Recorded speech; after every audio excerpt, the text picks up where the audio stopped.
अचानक रशियंस को पसंद आने लगी महिंद्रा की गाड़ियां, महिंद्रा स्कॉर्पियो। भारत की सड़कों की शान महिंद्रा स्कॉर्पियो आजकल रशियंस के लोगों के दिलों में भी जगह बनाने लगी है। बड़ी बड़ी कार कंपनियां जब रूस से अपने हाथ पीछे खींच रही हैं, सैंक्शंस की वजह से, डर की वजह से और दूसरे कारणों से, ऐसे में रूस और भारत की दोस्ती एक नए मुकाम पर पहुंच रही है। अब भारतीय कार कंपनियों के पास जबरदस्त मौका है रूस के बाजारों में अपनी पकड़ मजबूत करने का।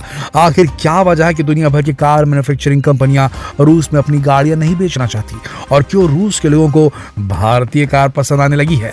क्या ये लॉटरी लग जाएगी भारतीय कार कंपनियों की और रूस में अपनी गाड़ियां दौड़ाने की? आइए देखते हैं इस बहुत ही जबरदस्त इंफॉर्मेटिव वीडियो में। और बहुत ही गर्व की बात है दोस्तों, आज का वीडियो हर भारतीय को देखना चाहिए, क्योंकि अगर भारतीय कार कंपनियां यहां सही मौके पे चौका लगाती हैं तो जल्द ही भारत के ब्रांड्स की गाड़ियां आपको रूसी सड़कों पर दौड़ती दिखेंगी। और ये बहुत बड़ा फायदा होगा भारत के लिए, क्योंकि भारत का ऑटोमोबाइल इंडस्ट्री एक्सपोर्ट करेगी।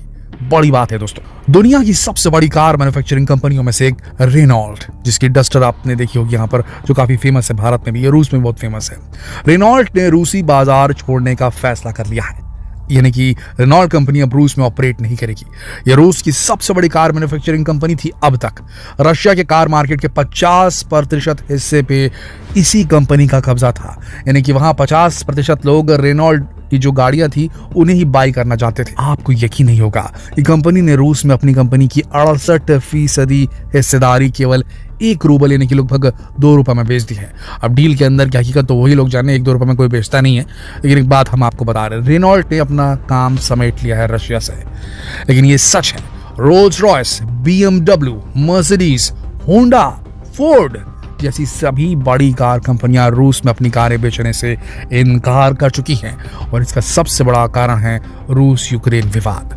सबसे बड़ी बात ये थी दोस्तों, कारण सबसे बड़ा ये था कि इन सभी बड़ी ब्रांड्स की कार कंपनियों को डर था कि रूस जो यूक्रेन के साथ कर रहा है, उसके बाद अगर उन कंपनियों ने रूस में बिजनेस जारी रखा तो अमेरिका और यूरोप इन कंपनीज के खिलाफ हो जाएंगे, और अमेरिका और यूरोप में इन कंपनीज पर बैन्स, सैंक्शंस ये सब लगाने लगेंगे, और उसके बाद उन्हें बिजनेस पे बहुत बड़ा घाटा हो सकता है। इसीलिए डर के मारे सभी बड़ी कार कंपनियों ने रूस में बिजनेस समेटने का ही निश्चय कर लिया है। इसका दूसरा कारण था कि रूस में कार के पार्ट्स भी नहीं आ पा रहे थे, क्योंकि विवाद चल रहा था, और दूसरे देशों से जो पार्ट्स जो आयात किए जाते थे, संबंध खराब होने की वजह से रूस के वो पार्ट्स बनाने के लिए कार्स को वो पहुंच नहीं पा रहे थे। ये भी एक कारण रहा, जिसकी वजह से मैन्युफैक्चरिंग यूनिट्स ठप पड़ गई थी जब से विवाद चल रहा था रूस और यूक्रेन का, और इसी वजह से कार मैन्युफैक्चरिंग कंपनियों को काफी नुकसान भी हो रहा था।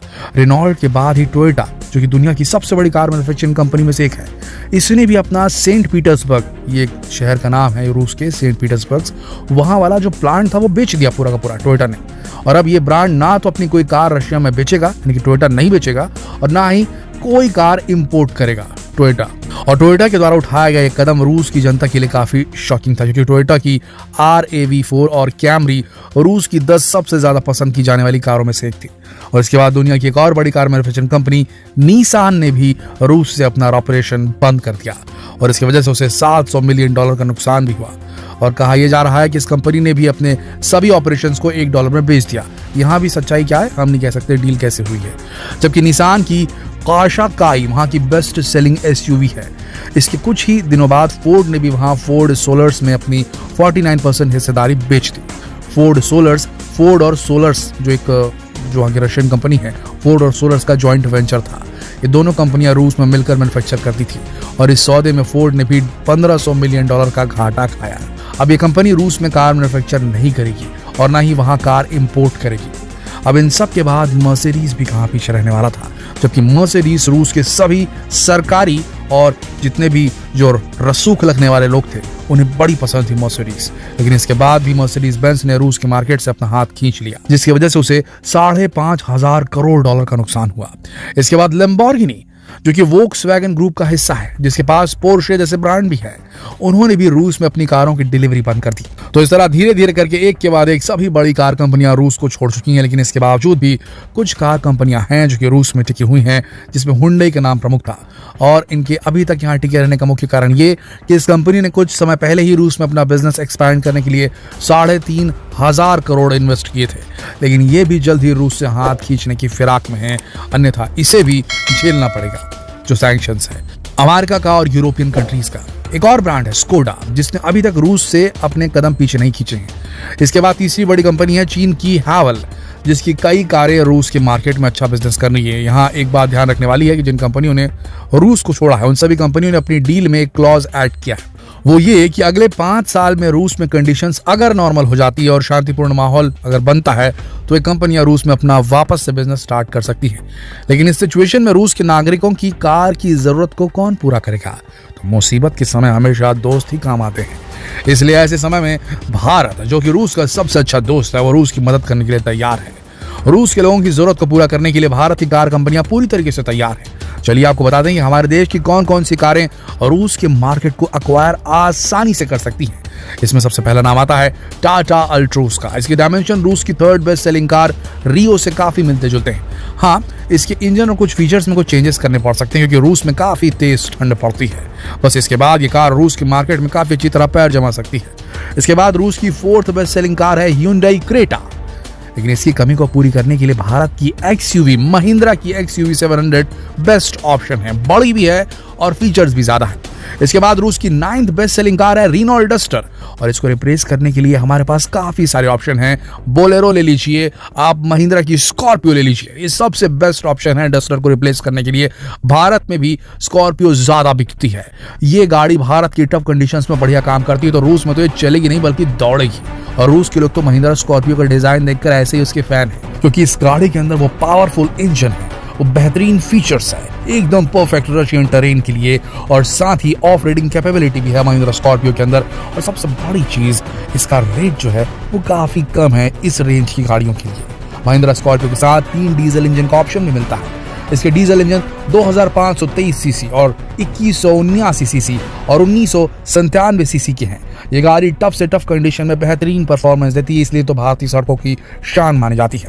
इसके अलावा भी इसमें कई ऐसे फीचर्स हैं जो कि इसे रूस के लोगों के लिए बेहतरीन कार साबित कर सकते हैं। इसके अलावा भी हमारे पास कई गाड़ियां हैं भारत के पास, भारतीय कंपनियों के पास, जो कि रूस के लोगों को कभी भी किसी कार की कमी महसूस नहीं होने देगी, बशर्ते ये कि भारत सरकार और कार कंपनियां मिलकर के एक नया इनिशिएटिव जल्द से जल्द स्टार्ट करें और रूसी कार मार्केट में एंट्री के लिए। इस लिस्ट में एक और नाम गिनाना जरूरी है, टाटा हैरियर का।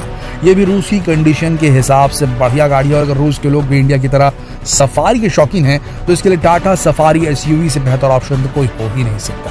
ये फीचर में काफी हद तक टाटा हैरियर के समान ही है। टाटा सफारी में आपको सभी एडवांस बेहतरीन सेफ्टी फीचर्स मिल जाते हैं, जिसमें ESP आधारित off road modes, hill hold control और hill descent control, ABS with EBD, cruise control, 6 airbags, traction control, corner stability control, electronic stability program शामिल है।